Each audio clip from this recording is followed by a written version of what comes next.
afternoon, everyone. This is along the Harbor Lights Hotel. Maraming muna po dyan sa baba. There's so many people there around. Today is Sunday, so the off ng mga helpers around the place. Look at the busy of the street there. The beautiful Hong Kong.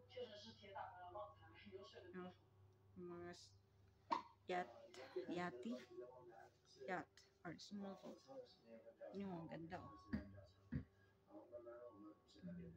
Dumaan ng mga bus.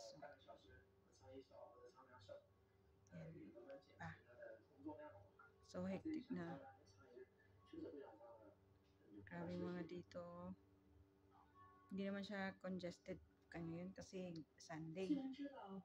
Look at the view around. Maganda naman eh.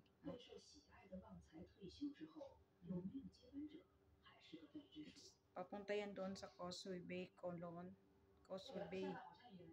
Sa Causeway Lanes, grabing tao doon. Sobrang daming tao. Grabe. Parang mga langgam. Ayan. Dami din mga pagkain doon. Mga restaurants. Thank you.